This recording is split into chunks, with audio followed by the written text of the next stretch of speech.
क्या आप अपने बच्चों से परेशान हैं? वास्तव में आपको परेशान होना भी चाहिए। आप एक उपभोक्ता हैं, आप एक कस्टमर हैं। आपने बाजार से अच्छे से बच्चे खरीदे थे, लेकिन दुकानदार ने कुछ खराब सी फैक्ट्री का माल आपको पकड़ा दिया है। अब आपको दुकानदार से भी नाराज होना चाहिए और उन बच्चों पर भी नाराज होना चाहिए। क्या ऐसा नहीं है? अगर ऐसा नहीं है और वो बच्चे आपके ही हैं, आपके गुणसूत्र उनमें हैं, तो फिर वो आपका प्रतिरूप हैं भाई। वो आपको आईना दिखा रहे हैं। जैसे आप हो वैसे ही आपके बच्चे हैं। ध्यान रखना, जैसे आप हो वैसे ही आपके बच्चे हैं, या फिर आपके बच्चे वैसे हैं जैसा आपने उन्हें बना दिया है। कहीं बाजार से लेकर नहीं आए आप उन्हें।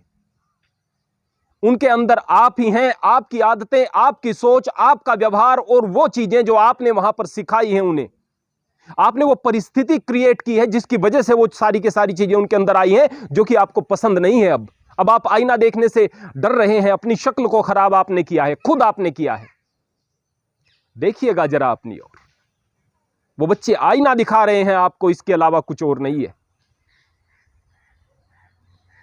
हम बुरी आदतों में मुब्तला रहते हैं, व्यसनों में जुड़े हुए रहते हैं और अपने बच्चों को रोकते हैं कि तुम्हारे अंदर यह गलती नहीं होनी चाहिए। उन्हें बताते हैं कि हमारे अंदर इस तरह की आदत नहीं थी। अरे इस तरह की नहीं तो दूसरी तरह की बुरी आदत थी। फंसे रहोगे इस गंदगी में और अपेक्षा करोगे कि आपके बच्चे इन चीजों से बच पाएंगे। आप कमजोर हैं, आप कायर हैं, आप परिस्थितियों से नहीं लड़ पाए, आपके बच्चे भी वैसे होंगे। आप आदतों के गुलाम हैं, आपके बच्चे भी आदतों के गुलाम हैं। आप उन्हीं चीजों को बच्चों में देखोगे जो कि आपके अंदर बुराई है, और वास्तव में आप अपने घर को नहीं, आप इस देश को, आप इस समाज को गंदा कर रहे हैं। समाज के दुश्मन हैं वो माँ बाप जो बच्चों के भविष्य को खराब करते हैं। आपके अंदर सात्विकता हो, सहनशीलता हो, आप अपने बच्चों के हीरो हो कि हमें अपने बाप जैसा बनना है, तो निश्चित तौर पर कल वो आपसे बेहतर भी बन जाएंगे, क्योंकि उन्हें बेहतरी के रास्ते पर आनंद आएगा। और यदि आप व्यसनी हो, व्यसन में पड़े हुए हो और बच्चे व्यसन में पड़ेंगे, तो आपसे बड़े व्यसनी बनेंगे। ध्यान रखना, बड़े व्यसनी, क्योंकि उन्हें भी व्यसन में आनंद आना शुरू हो जाएगा। जहां से वो शुरुआत कर रहे हैं वहां पर तो आप पहुंचे हैं, अब वहां से वो शुरुआत कर रहे हैं आपको देखकर, वो आपसे आगे जाएंगे, हर हाल में जाएंगे। ऐसे में आप जो कर रहे हैं वो आपकी व्यक्तिगत समस्या नहीं है, वह सार्वजनिक हो जाती है, क्योंकि एक एक व्यक्ति से मिलकर के देश बनता है।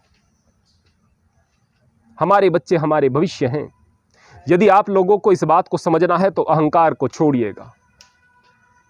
और बच्चे जब आप पैदा करने जा रहे हैं उस वक्त सोचिएगा कि मेरे अंदर कोई बुराई है, मुझे किन किन बुराइयों को छोड़ना है। बच्चे जब पैदा हो जाएं तो आपको सोचना पड़ेगा कि मुझे कैसे माहौल को तैयार करना है जिससे कि हमारे बच्चे अच्छी चीजों को सीखें।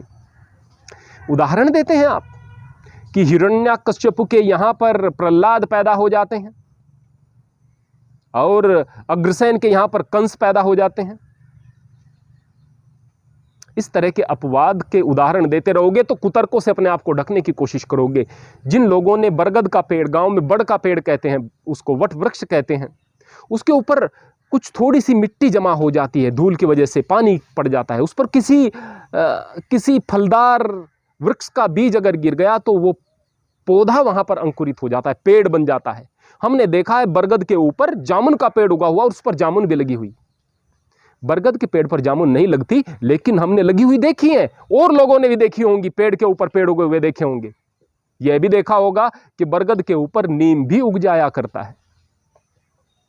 लेकिन हमेशा ऐसा नहीं होता कि बरगद के ऊपर नीम उगे या जामुन उगे। यह अपवाद है, यह परिस्थितिवश हो गई हैं, यह चीजें संयोगवश हो गई हैं। हकीकत तो यही है कि नीम के पत्ते कड़वे होंगे, और हकीकत यही है कि आम का फल मीठा होगा, अंगूर का फल मीठा होगा। हकीकत यही है। वास्तविकता को पहचानो और इस बात को समझो कि अगर आप नहीं समझे, अगर आप लोगों ने अपनी बुरी चीजों को नहीं छोड़ा, तो कल आप खून के आंसू रोएंगे।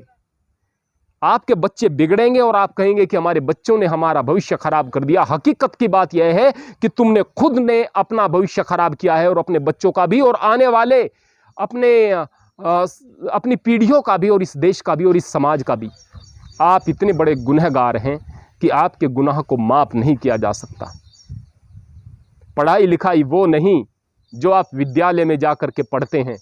पढ़ाई लिखाई सच्ची वो है जो कि आप व्यवहार से सीखते हैं, जो कि आपके विवेक को पैदा कर दे, जो कि आपको ज्ञानवान बनाए, जो कि आपके अंदर संस्कारों को पैदा करे, जो कि आपको धैर्यवान बनाए, जो कि आपको मर्यादाओं में रहना सिखाए। उसके बाद यदि आप स्कूली शिक्षा भी प्राप्त करते हो तो वह स्कूली शिक्षा भी आपके लिए कारगर होगी। अन्यथा अगर ये चीज़ें नहीं तो स्कूली शिक्षा भी आपके अंदर बस अहंकार को ही पैदा करेगी और किसी चीज़ को नहीं। हरि ओम।